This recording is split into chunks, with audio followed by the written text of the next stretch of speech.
VU2 EVQ linear ആംപ്ലിഫയറിൽ സ്വിച്ചിങ്ങിന് ഉപയോഗിക്കുന്ന relay ആണിത്. HL202C 12 volt DC. ഇതൊരു DP/DT റിലേ ആണ്. ഓൾട്ടർനേറ്റിംഗ് കറണ്ട് 125 വോൾട്ട്സിൽ 1 ആംപിയർ വരെ കൊടുക്കുക അതിൻ്റെ സ്വിച്ചിങ്ങിൻ സൈഡിൽ. പിന്നെ DC 30 വോൾട്ട് DC ആണെങ്കിൽ 2 ആംപിയറും കൊടുക്കാം. ഇൻപുട്ട് അതിൻ്റെ റിലേയുടെ സ്വിച്ച് വർക്ക് ചെയ്യുന്നത് 12 വോൾട്ടിലാണ്. അത് DC ആയിരിക്കും. ആ DC സപ്ലൈ പ്രൊവൈഡ് ചെയ്യാനാണ് 7812 വോൾട്ടേജ് റെഗുലേറ്റർ IC ഉപയോഗിക്കുന്നത്. റിലേ കിട്ടിയപ്പോൾ അത് തിരിച്ചാണോ മറിച്ചാണോ ഫിറ്റ് ചെയ്യേണ്ടതെന്നൊരു സംശയം വന്നിരുന്നു. അപ്പോൾ നോക്കുമ്പോൾ അതിൻ്റെ പിന്നുകൾ തമ്മിലുള്ള ഡിസ്റ്റൻസ് നോക്കിയാൽ മനസ്സിലാവും. ഈ 2 പിന്നുകളും തമ്മിലുള്ള വ്യത്യാസമുണ്ട്. മറ്റേ പിന്നുകളൊക്കെ കൂടുതൽ അടുത്താണ്. അപ്പോൾ അതിൻ്റെ മുകളിൽ വെച്ച് നോക്കിയാൽ മനസ്സിലാവും അതെങ്ങനെയാണ് വയ്ക്കേണ്ടതെന്നുള്ളത്. അത് DP/DT റിലേ എനർജൈസ് ചെയ്യുന്ന 12 വോൾട്ട് DC വെച്ചിട്ട്.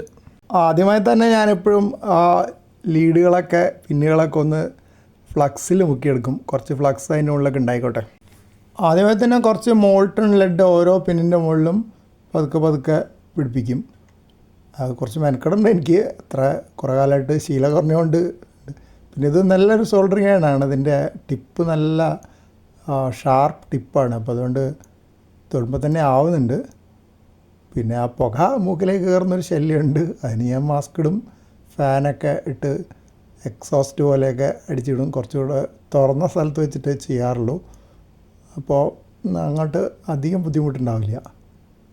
അങ്ങനെ ഓരോന്നായിട്ട് ഇങ്ങനെ ഫിറ്റ് ചെയ്ത് അങ്ങനെ 8 ലീഡ് ഏകദേശം ടിൻ ചെയ്തത് തൃപ്തികരമായോ, അഥവാ എൻ്റെ രീതിയിൽ തൃപ്തികരമായോ എന്ന് ഒന്ന് തിരിച്ചു മറിച്ചൊക്കെ നോക്കുകയാണ്. എല്ലാറ്റിൻ്റെ മുന്നിലും കുറച്ചൊരു കഷ്ണം പോലെ കാണുന്നുണ്ട്. പിന്നെ അതിന് ശേഷം ഈ സോൾഡർ ഞാൻ എപ്പോഴും അയണൊന്ന് ആ ഫ്ലക്സിൽ മുക്കിയെടുക്കും. കുറച്ചൊരു ഫ്ലക്സ് കോട്ടിങ് വരട്ടെ, ഓക്സൈഡ് കോട്ടിങ് ഉണ്ട് പോട്ടെ എന്നൊക്കെ വിചാരിച്ചിട്ട്. എന്നിട്ട് പതുക്കെ ആ 8 പോയിൻറ്റുകളുണ്ടല്ലോ സോൾഡർ ചെയ്യാനുള്ള ഐലൻഡ്സ്, ഈ PCBയിൽ ഇങ്ങനെ ഓപ്പൺ ആയിട്ടുള്ള ഐലൻഡ്സ് ഉണ്ടാവും. ആ ഐലൻഡ്സ് ഒഴിച്ചുള്ളിടത്തൊക്കെ ഇൻസുലേഷൻ പോലെ മാസ്ക് ഉണ്ടാവും, സോൾഡർ മാസ്ക് ഉണ്ടാവും. അപ്പോൾ അങ്ങനെ പതുക്കെ ഓരോ പാഡുകൾ അവിടെ ക്രിയേറ്റ് ചെയ്യാണ് സോൾഡർ ചെയ്യാനുള്ള സ്ഥലത്തൊക്കെ. എന്നാൽ പിന്നെ അതിൻ്റെ മുകളിൽ വെച്ചിട്ട് ഫിക്സ് ചെയ്യാൻ കുറച്ചും കൂടെ എളുപ്പമുണ്ടാവുമെന്നാണ് പറഞ്ഞു കേട്ടിട്ടുള്ളത്. പിന്നെ റിലേ അവിടെ പതുക്കെ വെച്ച് കൊടുത്തിട്ട് അതിൻ്റെ പൊസിഷനൊക്കെ ഒന്ന് ചെക്ക് ചെയ്ത് സൈഡിൽ കൂടെ നോക്കുകയാണ് അതെങ്ങനെയാണ് അവിടെ സോൾഡർ ചെയ്യേണ്ടതെന്ന്. അപ്പോൾ അത് കുറച്ച് മെനക്കെടുള്ള പണിയാണ്. കാരണം ആ കറക്റ്റ് പൊസിഷനിൽ വയ്ക്കണം. പക്ഷേ പിന്നെ സോൾഡർ ചെയ്യാൻ്റെ ടിപ്പ് നല്ല പോയിൻറ്റഡ് ആയതുകൊണ്ട് വലിയ കുഴപ്പമില്ലാതെ പിടിക്കുന്നുണ്ട്. ഞാനിത് കുറച്ച് ബുദ്ധിമുട്ടുള്ള പണിയാവുമെന്നാണ് വിചാരിച്ചത്. പിന്നെ തിരിച്ചു വെച്ചിട്ട് മറ്റേ സൈഡും അതുപോലെ തന്നെ ഫിക്സ് ചെയ്യാണ്. ഓരോന്നായിട്ട് അതവിടെ കുറച്ചുകൂടെ എളുപ്പമുണ്ട്. കാരണം അതവിടെ ഉറച്ചിരിക്കുമല്ലോ, ഒരു സൈഡ് ഫിക്സ് ആയതുകൊണ്ട് ഇളകുമൊന്നുമില്ല. നേരത്തെ അത് സോൾഡർ ചെയ്യുമ്പോൾ നേരെ വെച്ചിട്ടാണ് സോൾഡർ ചെയ്തത്. അപ്പോൾ അത് അത്ര തൃപ്തികരമായില്ല എന്ന് തോന്നിയുകൊണ്ട് വിശദമായിട്ട് നോക്കിയപ്പോൾ കുറച്ച് സോൾഡർ കുറവാന്ന് തോന്നിയുകൊണ്ട് ഒരു സ്റ്റാൻഡ് പോലെ ഒരു സാധനം, ഗ്രിപ്പ് ചെയ്യുന്നൊരു സാധനമുണ്ട്, ക്രോക്കഡൈൽ ക്ലിപ്പൊക്കെ വെച്ചിട്ടുള്ള, അത് വെച്ചിട്ട് അത് കുറച്ച് പൊക്കി ഇങ്ങനെ ഫിറ്റ് ചെയ്ത് വെച്ചിരിക്കുകയാണ്. അപ്പോൾ അതിൻ്റെ സൈഡിൽ നമ്മൾ സോൾഡർ ചെയ്യുന്ന ഭാഗം കുറച്ചുകൂടെ നന്നായിട്ട് കാണാം. മറ്റേത് നമുക്കത്ര കാണാൻ പറ്റില്ലായിരുന്നു. അപ്പോൾ അങ്ങനെ ഒന്നും കൂടെ ആ ജോയിൻറ്റുകളൊക്കെ ഒന്ന് കുറച്ചും കൂടെ നന്നായിട്ട് സോൾഡർ പിടിപ്പിക്കുകയാണ്. കാരണം ഈ റിലേ കൂടെ സ്വിച്ച് ചെയ്യുന്ന സമയത്ത് അവിടെ കോണ്ടാക്റ്റ് മോശമാണെങ്കിൽ നമുക്കൊരു പിടിയും കിട്ടില്ല എന്താ സംഭവിക്കണതെന്ന്. പക്ഷേ സംഗതി വർക്ക് ചെയ്യില്ല. അപ്പോൾ അതുകൊണ്ട് അതിന് കുറച്ച് കൂടുതൽ സമയം എടുത്താലും കുഴപ്പമില്ല. അതിങ്ങനെ ഫിക്സ് ചെയ്തുകൊണ്ടിരിക്കുകയാണ് ഓരോ ഭാഗങ്ങളും. അത് പൊക്കി വെച്ചിട്ട് ഒരു സൈഡ് പൊക്കി വെച്ചിട്ടാണ് ഫിക്സ് ചെയ്യുന്നത്.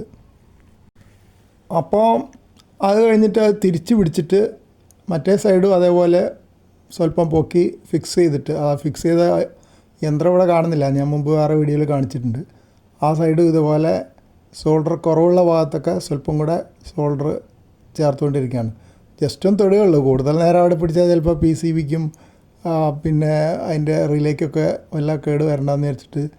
പിന്നെ നല്ല 60 വാട്ടിൻ്റെ അയണാണ്, അത്യാവശ്യം ചൂടുണ്ട്. പക്ഷേ ഡീസോൾഡർ ചെയ്യാൻ ഇതുകൊണ്ട് പറ്റിയിട്ടുണ്ടായിരുന്നില്ല കേട്ടോ. ഇത് സോൾഡർ ചെയ്യാൻ കുഴപ്പമില്ല, ഡീസോൾഡർ ചെയ്യാൻ ഞാൻ നോക്കിയപ്പോൾ 100 വാട്ടിന് വേണ്ടി വന്നു. ആ കോയിലുകളില്ലേ, അതൊരിക്കൽ ഉണ്ടാക്കിയപ്പോൾ അതിൻ്റെ കറക്റ്റ് അല്ലാണ്ട് മാറ്റേണ്ടി വന്നപ്പോൾ അത് ഡീസോൾഡർ ചെയ്യാൻ ഇതൊന്നും വെച്ചിട്ട് ഒരു രക്ഷയില്ല. അപ്പോൾ സോൾഡർ ചെയ്യാൻ ഈ സോൾഡറിങ് ആൻ തിരക്കടില്ല. പിന്നെ ഒന്ന് സൂം ചെയ്ത് നോക്കി അതിൽ സോൾഡറൊക്കെ ശരിക്കും പിടിച്ചിട്ടുണ്ടോയെന്ന്. തിരക്കടില്ലാതെ പിടിച്ചിട്ടുണ്ട്. പക്ഷെ ചിലപ്പോൾ സ്വല്പം കൂടിയിട്ടുണ്ടോ വല്ല ബ്രിഡ്ജ് വന്നിട്ടുണ്ടോ എന്നൊക്കെയാണ് ഞാൻ നോക്കുന്നത്. എന്താണെന്നറിയോ എത്ര ഡീറ്റെയിൽ ആയിട്ട് നോക്കുന്നത്? ഒന്ന് ഞാൻ ആദ്യമായിട്ട് ഉണ്ടാക്കണതാണ്. രണ്ടാമതെന്ന് വെച്ചാൽ എനിക്ക് വളരെ ഒരു സംശയമുള്ള കാര്യമായിരുന്നു ഈ റിലേക്ക് എങ്ങനെയാണ് സോൾഡർ ചെയ്യാമെന്ന്. കാരണം എനിക്ക് ത്രൂ ദ ഹോൾ കോമ്പണൻസ് അതൊരു 35 കൊല്ലം മുമ്പൊക്കെ സോൾഡർ ചെയ്ത് ശീലമേ ഉള്ളൂ. അപ്പോൾ ഇത് ത്രൂ ദ ഹോൾ ആണെങ്കിലും component through the hole type ആണെങ്കിലും മൗണ്ട് ചെയ്യുന്നത് സർഫസ് മൗണ്ട് പോലെയാണ് നമ്മൾ മൗണ്ട് ചെയ്തുകൊണ്ടിരിക്കുന്നത്. മറ്റേത് ഹോളിൽ കയറ്റി അപ്പുറത്ത് ഒരു സോൾഡർ പാഡ് ഉണ്ടാക്കാൻ വളരെ ഈസിയാണ്. പക്ഷേ ഇത് ശരിക്കും പറഞ്ഞാൽ സർഫസ് മൗണ്ട് ചെയ്യുന്നതിൻ്റെ ഏകദേശം സാമ്യത്തിലാണ് ചെയ്യുന്നത്. പക്ഷേ സർഫസ് മൗണ്ട് എന്ന് പറഞ്ഞാൽ വളരെ ചെറുതാണ്. ഇതിൻ്റെ സൈഡിലൊക്കെ 1-2 ബോർഡ് വന്നപ്പോൾ ഉള്ളത് കാണാം. അതൊക്കെ ഞാൻ വിചാരിച്ച നടക്കില്ല എന്നും അറിയാം.